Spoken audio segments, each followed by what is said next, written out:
innermost query is dependent on the outer query. Any of the outer queries, it need not be that immediate outer query. Okay, and in this case, it has so happened that it is related to the immediate outer query because it is only one outer query is there.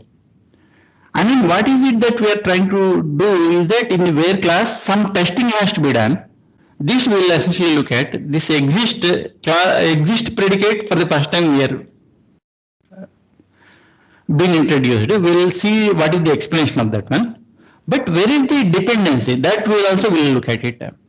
The dependency is coming. If you read this inner query, it is saying that give me all the columns from the results table where boat ID in the results table is 103, that is given over here, and the sailor ID in the results relation is identical to the sailor ID in the sailors relation.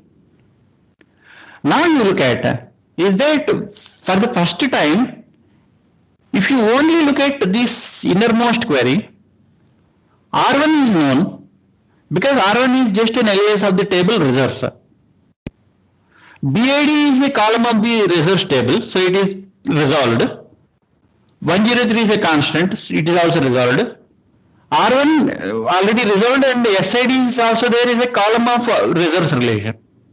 But S1 is coming. Where is S1 in the innermost query? Here it is not present. So it is not a compilation error for the query. It is not a compilation error. It is that we have to resolve what is S1. And then the way that SQL try to resolve is that it will go to the outer query to see whether S1 is being defined or not. Is it references to a table? So it will go to the outer query and then says that S1 is sailors is the table that has been renamed as S1 in this particular query. So S1 has been defined. But now wait, here unless S1 is being given, I cannot compute this one, innermost subquery. So this is the correlation that essentially is coming in from a record whose definition is outside the scope of the inner query.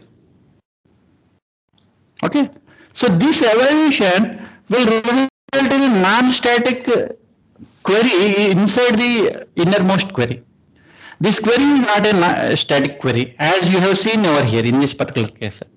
If you very carefully examine, only focus on this one. This query has not been changed for any of the records of sailors relation. Right?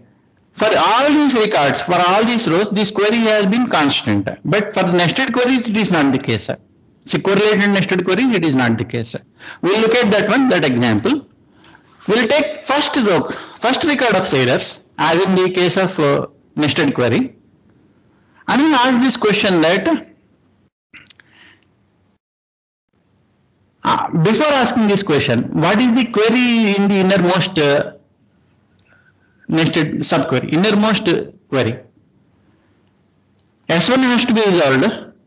You take the first record of sailors and then now ask this question that select star from reserves relation where R1 dot B equal to 103. These are all static. There are no changes. The only change comes is that is R1 dot SID equal to S1 dot SID is being replaced by the first record's SID value. Now this query has been formalized for this particular record. For this particular record, this is the innermost query. Right? Now you take this innermost query, ask this question and evaluate the results relation. So give me all the columns from the results relation where boat ID is 103 and SID is 22, and this happens to be the only record. Now the question that we are asking is that in the where class, that is this result is a set. There exists a record. If their non-empty records are there, then this record will be, if this innermost query results in a non-empty set of records, then this test condition has been passed, which means that it results in true. Exists will always see whether there exists a set out of the query that you have posed. And since it is a set containing only one record, so this particular record has evaluated to true, and then this result will be that in this record you retrieve the name of the sailor. So I will essentially retrieve the destiny. We'll go to the next record. We'll carefully look at this side of this table and then this query. Now the query has changed. The innermost query has changed. Innermost query, I will take the second record of the sailor's relation from the outermost query and then reformulate the innermost query based on this record. And the innermost query is that select star from the reserves table where boat ID is 103 and R1.SID equal to 29. Because there is no sailor with ID 29 over here, this query results in an empty set. So the exists is an empty set. It is set, the query, the question that we are actually asking, or the test condition is that is the resulting query is a non-empty set. That is the question that we are asking, but it is an empty set. So it will not retrieve this record. And then it continues. So 31, it essentially, see. Now the second thing, one more time, this query has reformulated itself and then performs this task, this particular question, and then it retrieves the record. For all other rows, things will not work, but here it will evaluate to true, and then other two records, it will not evaluate to true. Any questions? Because understanding of this correlated nested queries is very important.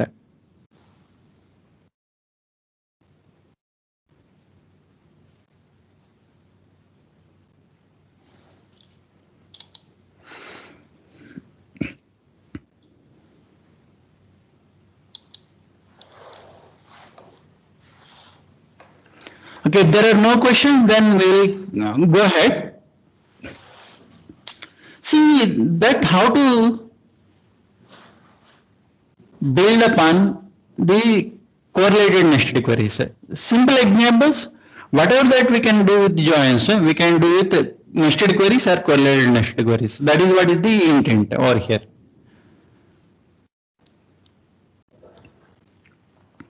And these are also once again from the textbook. It is essentially saying that find the names of the sailors who have reserved red boat and the green boat. And then we can see that this is a nested queries are there. Only one level of nesting is there. No, two levels of nesting is there. 1, 2 and 3 queries are there within the nesting. So what here we are actually asking is that is the sailor ID is in the reserves relation where boat color is red and boat color is green as well. So that is what it is trying to ask. It is a very straightforward nested query. Is it correlated? In what way it is correlated? We will look at it.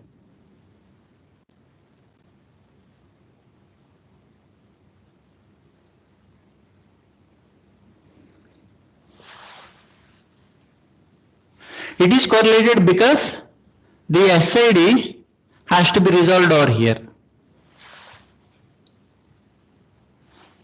No, it is not. Wait a minute. Is it correlated? No, sir, it won't be. No, it is not correlated. So this one is incorrect. It is not correlated nested query. Let me just look at this one. Yes, this is correlated. Because over here the query reformulation has to take place in the innermost query where S1 has to be resolved from the outermost query. Right? So this is the thing. So this query is very important. My suggestion is that you please go through this kind of queries. They are very at the heart of the practical querying. One more operator essentially in the RDB mess that exists that we have not discussed, but for the first time we are seeing is that the query says that give me the names of the sailors who have reserved all the boats. So we will go back to here. The sailor must have reserved all these boats.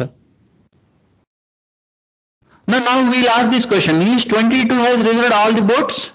101, 102, 103, 104? Yes, he has reserved.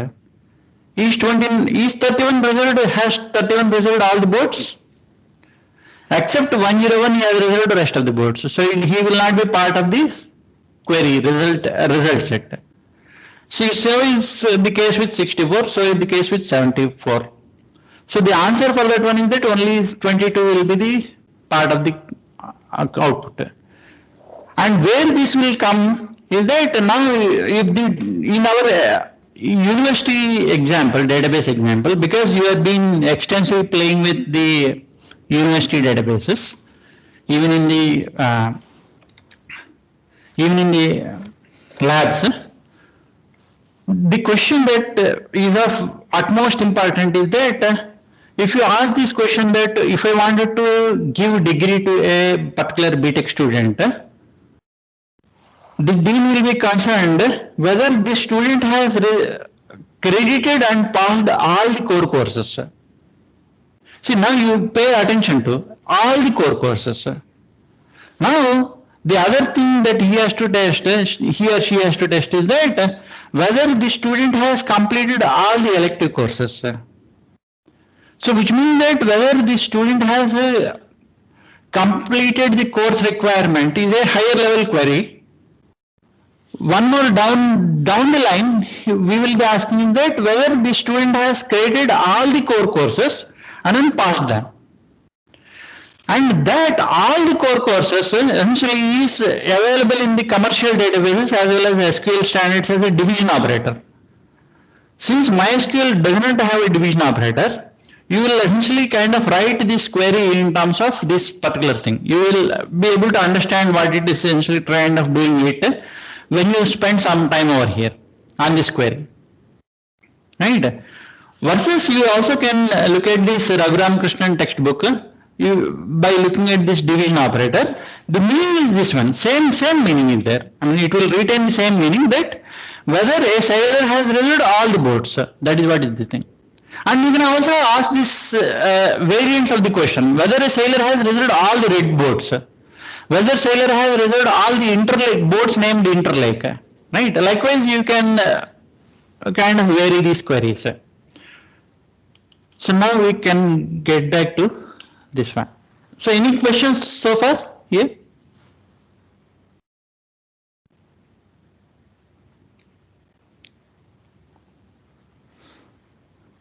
So we have in this particular question the learning example is that we have learned a division operator over here. This is a division operator in the RDB method, right? But in MySQL it is not been implemented. It is not implemented division operator. The way that you do is through this particular way. Okay.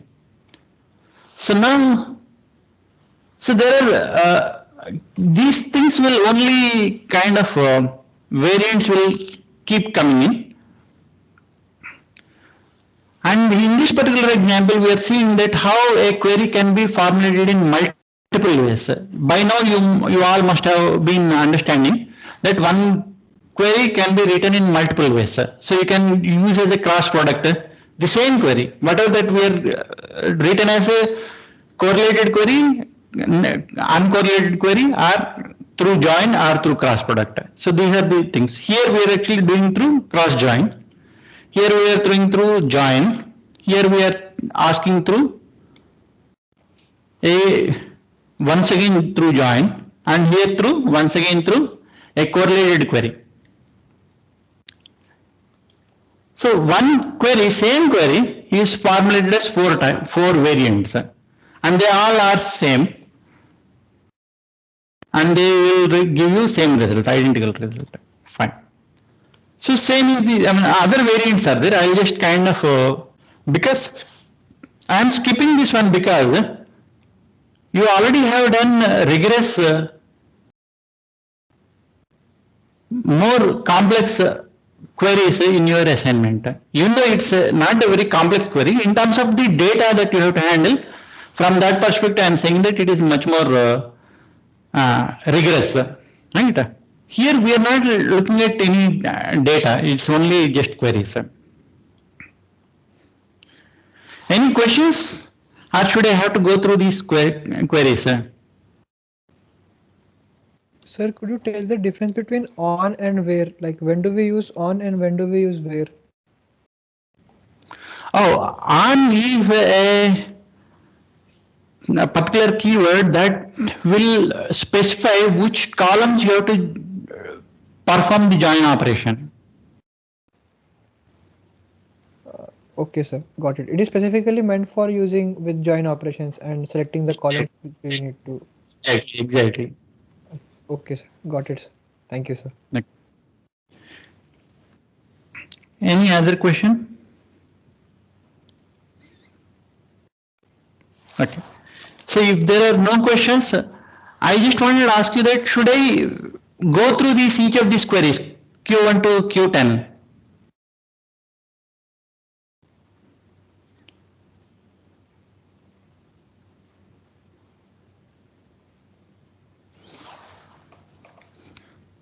So can I take this as no?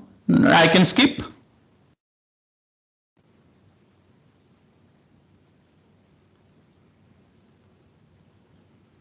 Okay, I'll skip because many of these things, variants, you have done through your assignments as well. Many of these things, right? And if you have any specific questions, we can discuss of other channels as well, right? But one few things that I'll certainly discuss. See, here all till Q6, everything is almost that we have discussed. It is only about detailing, right? Q7, we'll essentially look at what it actually is trying to do. And here is, and in the last assignment also you have done that one. You do not need to, the main point that I wanted to drive is that you should not think that SQL, any query, you should write only one single statement. You can, for obtaining the answer for the given query, you can write multiple SQL queries. This you have explicitly learned in your yesterday's example as well. And that is what is being discussed over here. That we can create intermediate tables and use those intermediate tables to construct the query for the answer for the query that is being asked to us. And here what is asking is that give me the names of the sailors who have reserved at least 2 boats. Right? And the way that it is being done is that first I will see whether there has been any reservations relation over here. So if you look at the sailor who has reserved at least 2 boats, I know that here in this boats relation or the reserves relation, if a record is existing, I know that there is a sailor who has reserved this boat. Now the question that is being asked is that are there any more let's say records for the same sailor? The way that it is trying to do is that it will join this record, the reserves relation with itself. That is what is the main thing that is trying to do. And in that example that we are trying to perform cross join on the reserves relation only. Reserves relation cross joins reserves relation, and that 6 column resulting table we are storing it. Let me go over there. Slide number 46. The resulting relation I am storing in a temp table, temp 1. And then performing this question, whatever it is, that the sailor is the same, but sailor ID is the same, but the same sailor has reserved 2 different boats. That is what is the condition. That is all. So use of these intermediate tables at times is very helpful and handy in answering some more detailing questions, right? That is what is this example. And one more important, very important thing that I wanted to say to you, now it will kind of build just the complexities. Is that so far, if you very carefully look at from clause, select, you all know that select has 6 clauses, of which from takes tables. And where are these tables? These are the tables that are physical existence on the disk. But can you replace this physical existence of the tables through a query? See, query results in a table. So now can you write immediately from the next to the from clause, can you write a select query itself instead of temp1 over here? So that is what is the thing. And these queries essentially are very, very powerful queries. So here if you look at select some columns from a table. But where is this table? This table is a resultant of a query. It is not physically existing on the disk. It has to be constructed, and then that table is renamed as T1. Right? So I am using this from in terms of a query, and then that query I am actually asking one more query. Same is the case with the join. Join actually expects another table to be joined. I use, once again, as you go on, do the querying. So I query in the from class, I query in the join class, and then perform rest of the operations. Right? Identical thing, I mean, whatever this Q6 is what I have written in different form. That is all. If you very carefully look at this one, you will be able to understand. And these queries essentially are called as query as you go. There are no tables that are existing. Right? As you are constructing your queries, you are constructing the tables. From the constructed tables, you do the querying. Any questions?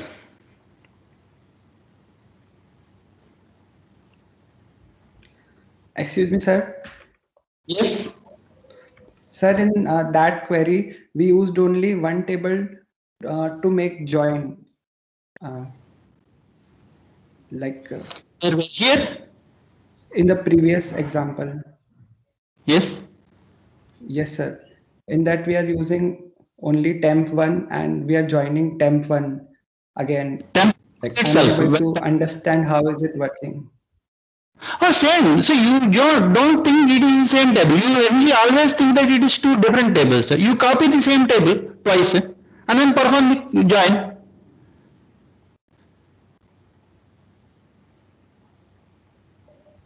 You got what I'm saying? Okay, sir. No, you just logically copy the table into two copies. Right? Name one as T1, another as T2, and then perform join.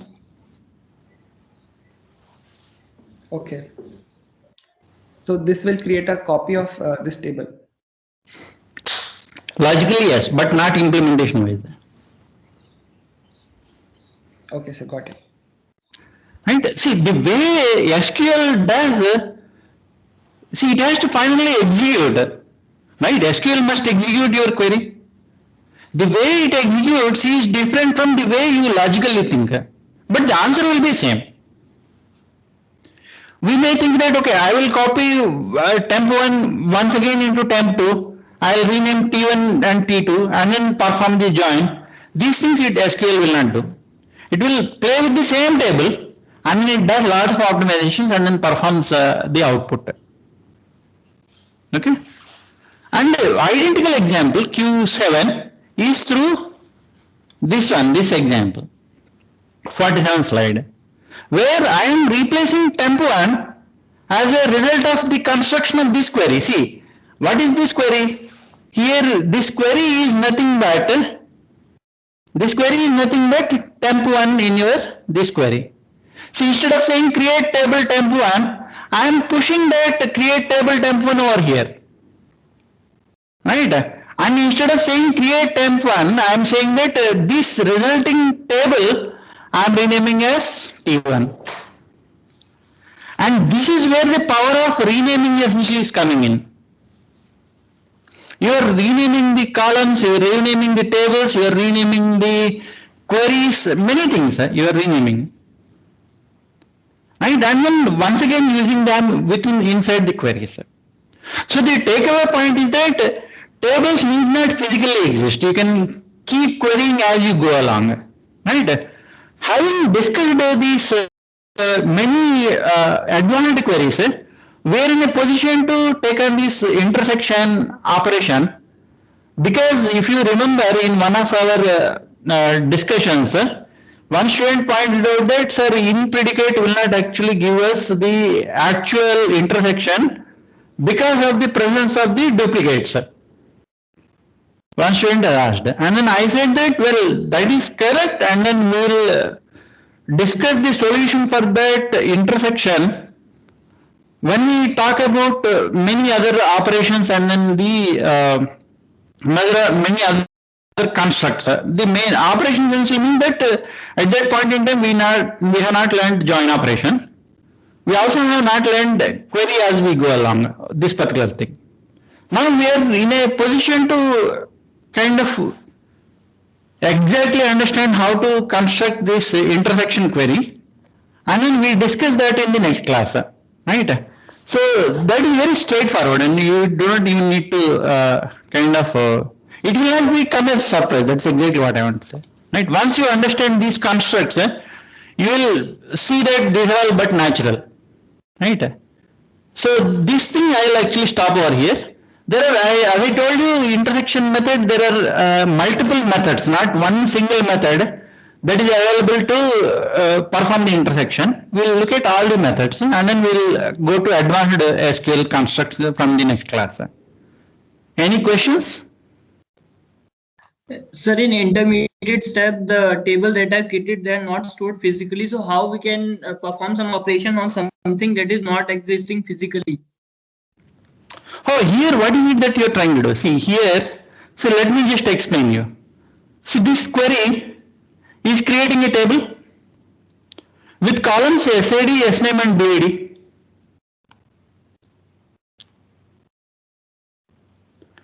And what it actually does is that it is still in the memory, it's in the memory, this table. Wherever it is, we are not even concerned about it. It is not on the disk. It is on some intermediate, let's say, places. Since it is there, so there are three columns from which I wanted to select one column out of these three columns. What is this column? SNAME. Right? And then that table I wanted to join with one more table that is not been created. That is not been physically written onto the disk. But still, once again, it is there in the memory. Right? But what is your question? Let me just once again understand. What is your question? Sir, you said that the intermediate tables that are created, they do not exist physically. So how we are relating or perform join operation or perform some other queries on those tables? Oh, they are not physically written onto the disk, but they must be existing on some memory. Be it on main memory, be it in cache or wherever it is. See, this must be, as I told you, somewhere something physically must exist. Nothing will magically come. And if you look at this innermost query, not innermost query, the query next to the from clause, see, it has to query the physical table finally. Select SID, SNAME, BID from sailors, cross-join reserves. So sailors table is physically existing, reserves table physically existing. From these things it will construct one record which essentially is SID, SNAME and BID. And then perform the join operation on this one. So it does lots of optimizations.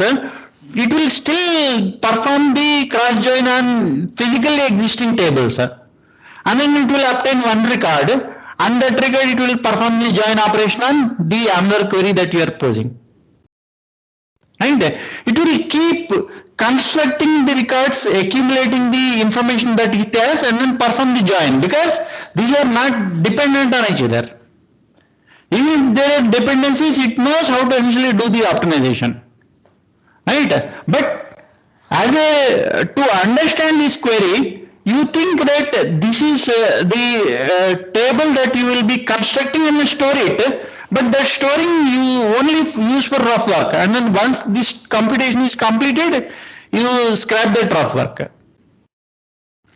And then here the rough work is being done in the memories, and the main memory and then the other places, right? The volatile places essentially. Okay, but here what is it that you do? You are explicitly doing a create a table SQL statement.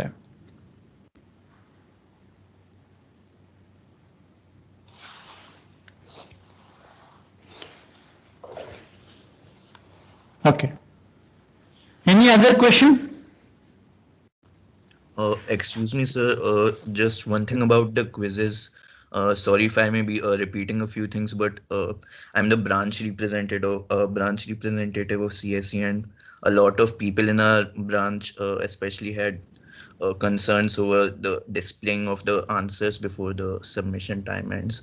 We know a lot of people won't misuse that, but even if only 5 people out of these 160 disclose the answers to say their friend circle, so it may affect the grade distribution in a bad way. So if you could please reconsider displaying the answers before the submission time ends. Like, there's an option on MS Forms to do that actually, to display the correct answers only after the submission time has ended for the quiz. So You are Swapnil, right? yes, sir, I'm Swapnil. Swapnil, see, my only, I will consider this one, but what I want you to learn, essentially, see, this is also a part of learning, right? Maintaining integrity is a part of learning, and then it's a part of the professional courses as well. This is exactly what I want to stress on this one, right? How far you kind of disbelieve people? Yes, sir, I get that, but What is you're actually understanding what your concern is? But see, I also wanted to place some responsibility on the student as well. yes, sir, we know that you mean that in a good way, but still, a few people still can take advantage of that. So that's why none of our other courses follow this path of displaying the answers. They only display the answers after the quiz, all our other courses. So Fine. And I understood, I have understood your concern. Okay. It's not a concern actually. I understood your point, but I also wanted to say that, see, what is the difference between a professional degree versus a non-professional degree? Is what I wanted to make, let's say, such kind of differentiation, sir. Right. People will give you responsibility, sir. That is exactly what I want to say to you. In the real world, people give you responsibility, and when they give you responsibility, they will not even, let's say, do the kind of checking on you. yes, sir. Right. Yes, right. sir. That's what I say. But I have taken it, and then from the next quiz onwards, it will not be disclosed. Okay, fine. Because yes, we're all been concerned, but see, this is a part of the learning, and unfortunately, let's say this is what is the way that we are all being driven through. But at some point of the time, students have to take responsibilities. What is my minimum request? And the responsibility is that if I share the answers with you, you keep it for yourself. That is what I am trying to say. Yes, sir. Okay, sure. But Thank I you, understood. I'll take it in the right direction. Yes, sir. Thank you. Okay. Thank you all.